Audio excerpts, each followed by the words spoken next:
cepljenje proti koronavirusu v Ljutomeru. Festivalski dnevi 2021 v Beltincih. Spoštovane gledalke in gledalci, prav lepo pozdravljeni v osrednji informativni oddaji televizije AS v dogodkih. V Zdravstvenem domu Ljutomer poteka cepljenje proti koronavirusu po pričakovanju, terminsko načrtovano in širokim izborom cepiv. Pandemija COVID-19 je zdravje in življenje vseh nas dodobra zaznamovala. Gotovo je cepljenje najbolj učinkovit ukrep, da se stanje stabilizira in da bomo zopet v polni meri zagnali vsa področja našega življenja. Ne ščiti le cepljenih posameznikov, temveč z zmanjševanjem širjenja bolezni tudi druge. Ključno namreč je, da zaščitimo svoje ter tudi zdravje naših družinskih članov, prijateljev, sosedov, znancev in sodelavcev. Kakšni so odzivi ljudi v Prlekiji in kako poteka cepljenje v Zdravstvenem domu v Ljutomeru, smo povprašali Boštjana Pihlarja, direktorja tega zavoda. Interes po cepljenju je na našo veliko veselje seveda velik.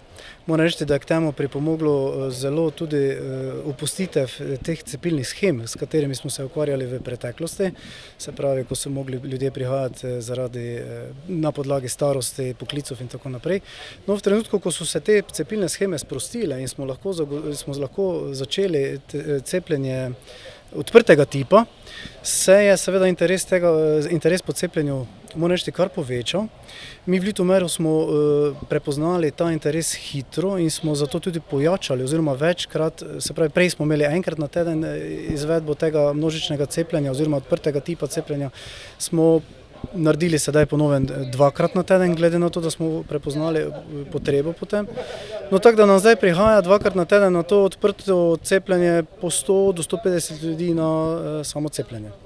V Zdravstvenem domu Ljutomer je v fazi gradnje tudi novi center za urgenco. Kako potekajo dela? Kot vidite za mano, gradnja poteka lepo. V bistvu lahko rečem, da so že gradbena dela skoraj da končana. Začeli smo že z obrtniškimi deli znotraj samega objekta. Po zadnjih zagotovilih izvajalca bomo dokončali ta objekt, to našo novo urgenco v roku, to pomeni 15. septembra. Takrat se pa začnejo še notri opremljanje in predvidevamo nekje v prvi polovici oktobra, da bomo selili to našo začasno urgenco v te nove prostore. Tako da, skratka, poteka vse po načrtih in v bistvu bo pretežno ta prostor namenjen urgenci, nujni medicinski pomoči, potem prostorom dežurne službe.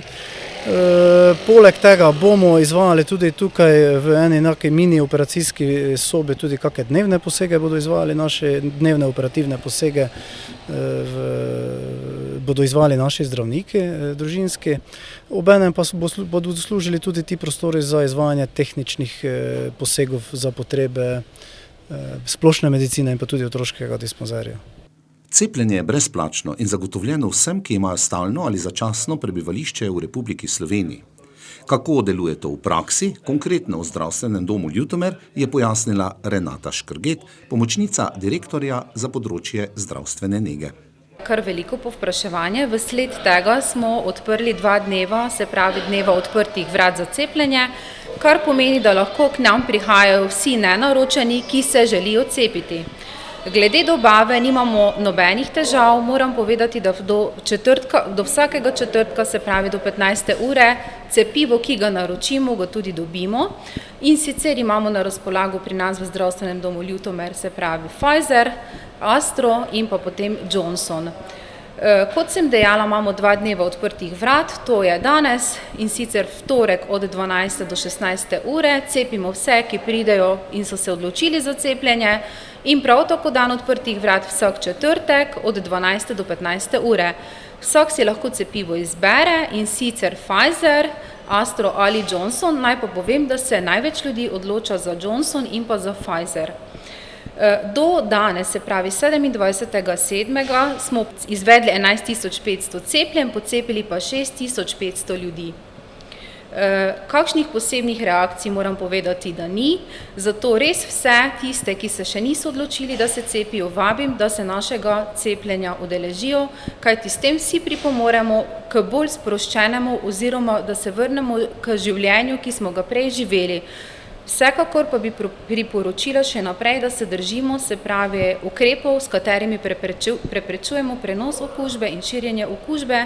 Te pa so, se pravi, dosledno umivanje in spoštovanje higiene rok, se pravi, higiena kašljanja, da kašljamo v robec oziroma rokav, da vzdržujemo varnostno razdaljo in da nosimo varnostne higienske maske. Za tiste, ki pa še se niso opogumili, da se pocepijo, za tiste pa izvajamo 5-krat na teden, se pravi, za enkrat še brezplačno testiranje, ki imajo osnovno zdravstveno zavarovanje, in sicer v ponedeljek, sredo, četrtek, petek in pa v soboto. Naš urnik testiranj pa je objavljen na naši internetni strani. Tudi v Ljutomeru s prostim dostopom, kar pomeni, da oseba pride na cepilno mesto in počaka, da pride na vrsto.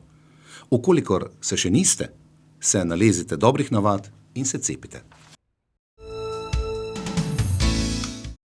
V Beltincih so letos v zameno za mednarodni folklorni festival pripravili Festivalske dneve 2021, na katerih se je pelo, plesalo in igralo. Kulturno-umetniško društvo Beltinci in občina Beltinci sta se letos kot organizatorja tradicionalnega mednarodnega folklornega festivala v Beltincih odločila, da namesto le-tega pripravita dogodek poimenovan Festivalski dnevi 2021. 3-dnevna prireditev se v središču Beltincev pričela v petek z odprtjem ulične fotografske razstave mojstra fotografije Janeza Eržena iz Kranja, ki jo je pospremil z naslednjimi besedami. Ta ulična razstava bi bila lahko dolga tudi par kilometrov, glede na tisto, kar v arhivu je. Seveda to je nemogoče. Nemogoče je bilo pripraviti razstavo v gradu, zaradi tega smo se odločili, da vsaj delček tistega pokažemo letos, ostalo pa upajmo prihodnje leto. Dali smo ji mogoče bolj delovni naslov, tudi to je festival, zaradi tega, ker smo naredili izbor 13 fotografij, ki so zelo različne. Neke prikazujejo dogodke na odru, druge pa tisto, kar se vzporedno dogaja in je velikokrat tudi zelo pisano in zelo bogato. Tako da je bilo treba nek kompromis narediti in to je to, kar sedaj vidite. Minimalno kapljica od tistega, kar je. Lahko je delati tisto prvo selekcijo, priti do 300 fotografij, pa 200, pa 100. Potem, ko si pa primoran iz 30, recimo, kot je bilo prvo predvideno za razstavo, izbrati jih samo 13, je pa res težko. No. Je težko, vendar skušaš narediti stvar toliko pisano, čeprav ni številčno bogato, ampak toliko pisano, da upam, da gledalci, predvsem pa tisti, ki se vsako leto tukaj vračajo, eno so domačini, drugo so pa gostje, da začutijo tisto, da rečejo, ja, tudi to je festival. Ne? Fotografije so dokument, ki vsta na prepihu pozabe in v veterju časa. Moram pa reči, da jaz sem to začel delati tukaj v Beltincih kot uslužbenec oziroma kot fotograf-dokumentalist na Javnem skladu za kulturne dejavnosti. Potem, ko sem to službo zaključil, šel v pokoj, sem naprej te stvari še fotografiral, tudi za svojo, da rečem, bivšo službo. Sedaj pa to bolj, da rečem, direktno, ljubiteljsko samo skupino. Zaradi tega tukaj lahko nastane neka luknja z moje strani. Vendar tukaj opažam tudi druge fotografe, ki me ne skrbi, da ne bi stvar šla naprej in da ne bi ta arhiv se bogatil še naprej. Domačini so navdušeni nad tem, da bi to razstavo tukaj postavili in jaz upam, da bo to zaživelo dejansko, da nas ta preljuba korona, da nas bo pustila pri miru, da bomo lahko normalno delali in normalno bogatili ta naš arhiv.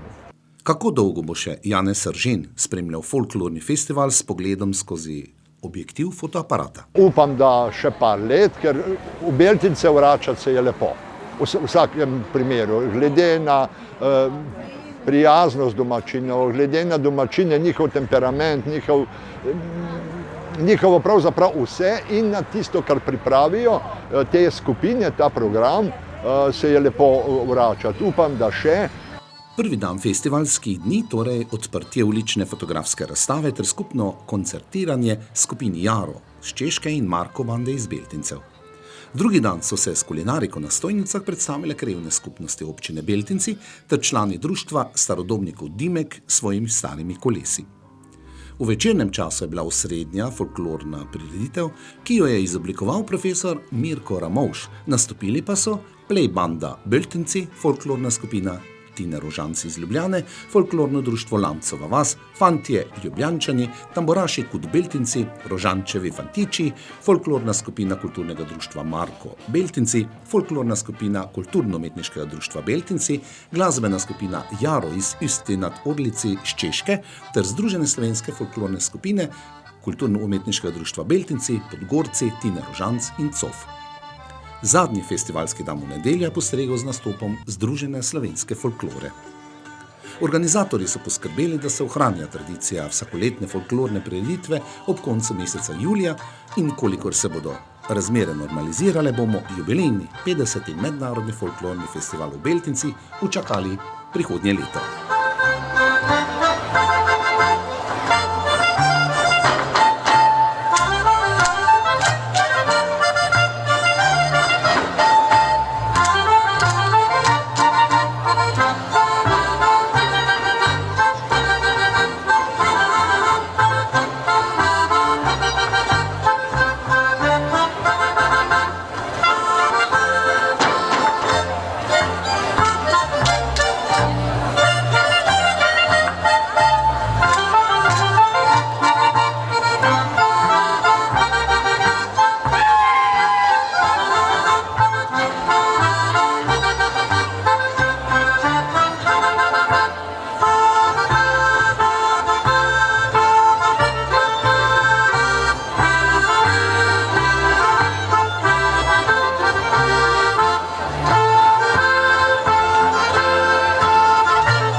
Toliko smo vam pripravili v današnji osrednji informativni oddaji. Vas, spoštovane gledalke in gledalci, pa seveda vabimo, da še naprej ostanete v naši družbi. Nasvidenje.